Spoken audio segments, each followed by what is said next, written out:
সুন্নতি ওয়া সুন্নাতুল খুলাফায়ে রাশিদিন আল মাহদিয়িন। ইখতিলাফ যখন মতবিরোধ হবে তোমাদের জন্য করণীয় হলো, যখন তোমরা আমার সুন্নত অনুসরণ করবা। আরেকটা হলো ওয়া সুন্নাতুল খুলাফায়ে রাশিদিন আল মাহদিয়িন, আমার সাহাবায়ে কেরাম রাদিয়াল্লাহু তাআলা আজমাইনের ভিতরে সর্বপ্রথম যে চারজন, হযরত আবু বকর রাদিয়াল্লাহু তাআলা, হযরত উমর, হযরত আলী রাদিয়াল্লাহু তাআলা, হযরত উসমান রাদিয়াল্লাহু তাআলা, খুলাফায়ে রাশিদিন বলা হয়। আল্লাহর নবী বলেন, যখন মতবিরোধ থাকবে, সমস্ত মতবিরোধের ভিতরে তোমাদের করণীয় হলো, একটা হলো আমার সুন্নত অনুযায়ী তোমাদের জীবনকে পরিচালনা করবা, আর দুই নম্বর হলো সাহাবায়ে কেরাম রাদিয়াল্লাহু তাআলা আজমাইনের অনুসরণ খুলাফায়ে রাশিদিনের পথ এবং আমার পথ যেটা, সেই অনুযায়ী তোমাদের জীবনকে পরিচালনা করবা। আল্লাহ রাসূল বলেন, ফাতামাসসাকু বিহা ওয়া আদ্দু আলাইহা বিন নওয়াজিজ।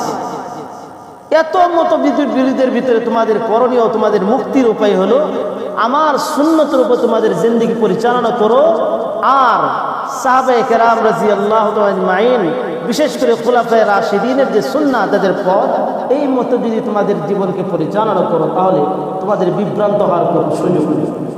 সহজ কথা। এর জন্য সাহাবায়ে কেরামের পথ আমাদের জানার প্রয়োজন আছে না নাই?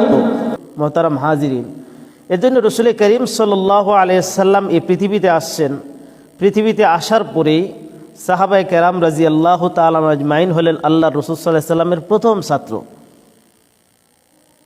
রাসূল করিম সাল্লাল্লাহু আলাইহি সাল্লাম তিনি যা বলেছেন, যা তিনি করতে বলেছেন, এবং সব কিছুই সাহাবায়ে কেরাম রাদিয়াল্লাহু তাআলা আজমাইন সেগুলো ধারণ করেছেন, অনুসরণ করেছেন।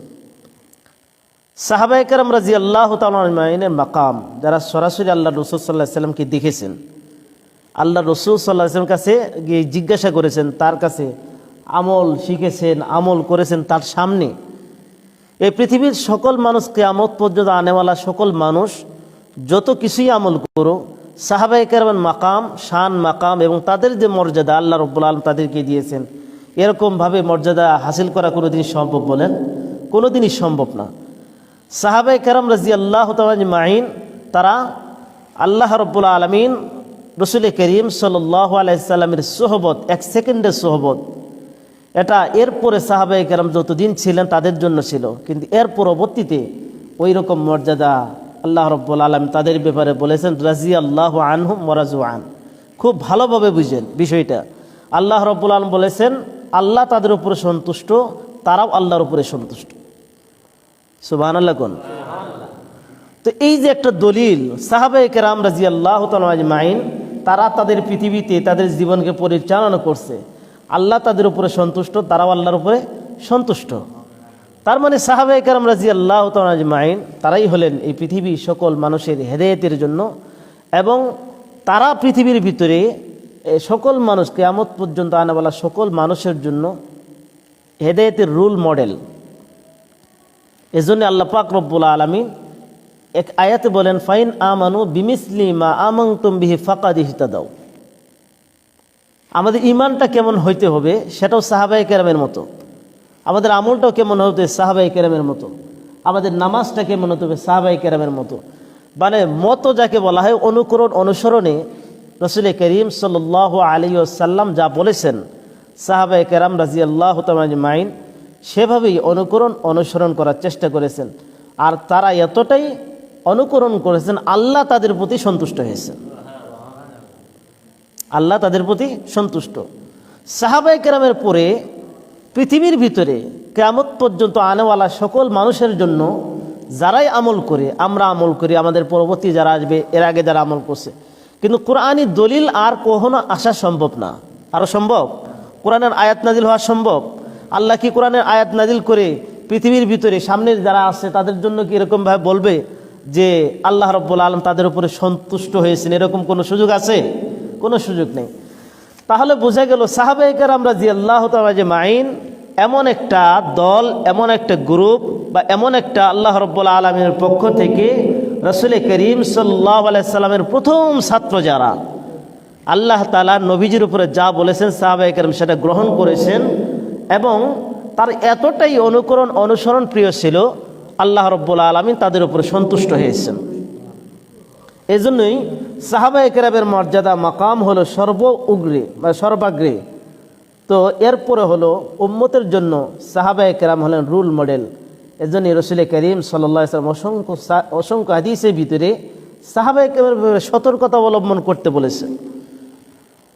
রাজিয়াল্লাহু আনহুম ওয়া রাযু আন, আল্লাহ তাদের উপরে সন্তুষ্ট, তারাও আল্লাহর উপরে সন্তুষ্ট। এখানে কারোর নাম ধরে বলছেন আল্লাহ তাআলা? কি বলেন? আবু বকর রাদিয়াল্লাহু তাআলার নাম বলছেন, উমর রাদিয়াল্লাহুর নাম বলছেন, হযরত আলী রাদিয়াল্লাহুর নাম বলছেন, হযরত মুআবিয়া রাদিয়াল্লাহু তাআলার নাম বলছেন? নাম বলেন নাই, কারো নাম বলেন নাই। তাহলে বোঝা গেল কি যে আল্লাহ রাব্বুল আলামিন অর্থাৎ রাসূল করিম সাল্লাল্লাহু আলাইহি সাল্লামের যারা সুহবতে ছিলেন সাহাবায়ে কেরাম, তাদের সকলের উপর আল্লাহ তাআলা সন্তুষ্ট। এই জন্য আল্লাহ পাক রব্বুল আলামিন নির্ধারণ করে কাউকে বলি নাই।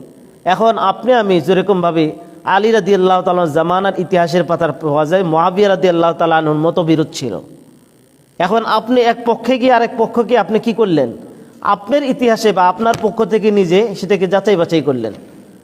আলী রাদিয়াল্লাহু তাআলা আনহু এক পক্ষে, আপনি পক্ষে থাকলেন, মুআবিয়া রাদিয়াল্লাহু তাআলা আনহুকে আবার আরেক পক্ষে রাখলেন। তাদের ভিতরে মতবিরোধ এবং তাদের ভিতরে সাহাবায়ে কেরাম রাদিয়াল্লাহু তাআলা পরস্পরের মতবিরোধ, এদের বলারও একটু সতর্কতা অবলম্বন করতে হবে।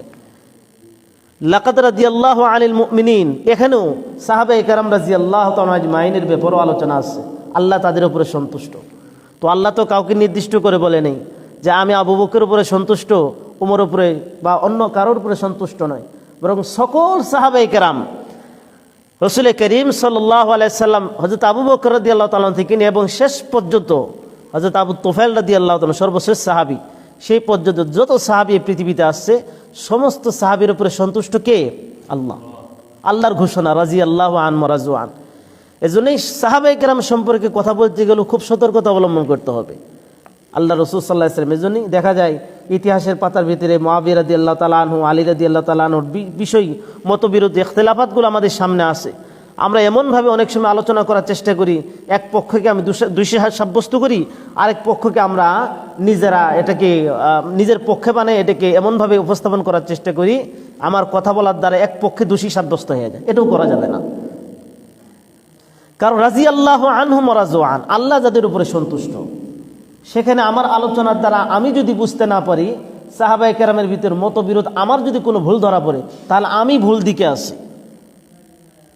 আল্লাহ তাদের উপরে সন্তুষ্ট, আমি আলোচনা করে তাদের ব্যাপারে যেখানে এক পক্ষে আলী রাদিয়াল্লাহু রাখলাম, আরেক যে মুআবিয়া রাদিয়াল্লাহু তাআলা রাখলাম, রেখে আমি দোষারোপ করতেছি, তাহলে আল্লাহ যাদের উপরে সন্তুষ্ট এটি নিয়ে আমার অসন্তুষ্ট হওয়ার কোনো কারণ নেই। বুঝে আসছে? তো সাহাবায়ে কেরাম রাদিয়াল্লাহু তাআলা আজমাইন তারাই হলেন এই পৃথিবীতে সর্বপ্রথম আল্লাহর রাসূলের ছাত্র, এই পৃথিবীর সকল মানুষের জন্য রোল মডেল। সত্যের মাপকাঠি হলো সাহাবায়ে কেরাম। এটা একটা কথা হাতে, সত্যের মাপকাঠি সাহাবায়ে কেরাম রাদিয়াল্লাহু তাআলা আজমাইন। নবী নয়, নবীদের মাকাম নয়, নবীদের পরে আম্বিয়া কেরাম আলাইহিমুস সালাতু ওয়াস সালামের পরে সাহাবায়ে কেরাম রাদিয়াল্লাহু তাআলা আজমাইন এই পৃথিবীতে সর্বশ্রেষ্ঠ এবং সকল মানুষের জন্য উম্মতের জন্য রোল মডেল। আল্লাহ বলেছেন ফাইন আমানু বিমিসলি মা আমানতুম বিহি ফাকাদ ইহতাদাও, তোমরা যদি ঈমান আনো, যারা ঈমান এনেছে তথা সাহাবায়ে কেরাম, ফাকাদ ইহতাদাও, তাহলেই তোমরা হেদায়েত প্রাপ্ত হবে। এটা কার কথা? আল্লাহর কথা। তো আল্লাহ রাব্বুল আলামিন সাহাবায়ে কেরাম রাদিয়াল্লাহু তাআলা আজমাইনকে তিনি বানাইছেন একটা মাপকাঠি। আল্লাহ রাব্বুল আলামিন তিনি বানিয়ে দিয়েছেন। সুতরাং আমার আমল, আমার সব কিছু যখন সাহাবায়ে কেরাম রাদিয়াল্লাহু তাআলা আজমাইন এর মতো হবে, আমার ঈমান আমাল সব কিছুই আমাদের রোল মডেল হলে সাহাবায়ে কেরাম রাদিয়াল্লাহু তাআলা আজমাইন। এই জন্য সম্মানিত হাজরিন, মুহতারাম হাজরিন, আল্লাহ রাসূল সাল্লাল্লাহু আলাইহি সাল্লামকে সরাসরি সাহাবায়ে কেরাম দেখেছেন, সরাসরি জিজ্ঞাসা করেছেন, সরাসরি আমল করেছেন। আমার যদি কোনো সাহাবায়ে কেরাম সম্পর্কে কোনো আলোচনা আমার ভিতরে মনে হয় যে এর ভিতরে কোনো ত্রুটি বিচ্যুতি পরিলক্ষিত হয়, তাহলে আমি ভুল পথে আছি।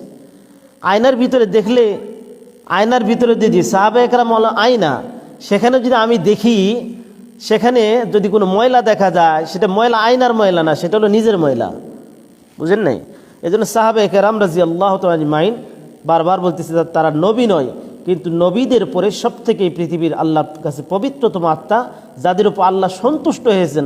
আল্লাহ যে তাদের উপরে সন্তুষ্ট আয়াত নাজিল করে মানুষকে জানিয়ে দিয়েছেন। সুবহানাল্লাহ বলে রাদিয়াল্লাহু আনহুম ওয়া রাযু আন। এখানে আল্লাহ নির্ধারণ করে নেই কাউকে, সব সাহাবীর উপর আল্লাহ সন্তুষ্ট। এখন আপনি যদি বলেন যে ওনারা এরকমভাবে বিভিন্ন ধরনের, তাহলে আপনি ভুল পথে আসছেন। এই জন্য হক আহলুস সুন্নাত ওয়াল জামাতের ভিতরে সবথেকে বড় দলিল হলো যে সাহাবায়ে কেরাম সম্পর্কে আকীদা কেমন। সম্মানিত হাজিরিন, এটা আলোচনা পরে আসতেছে একটা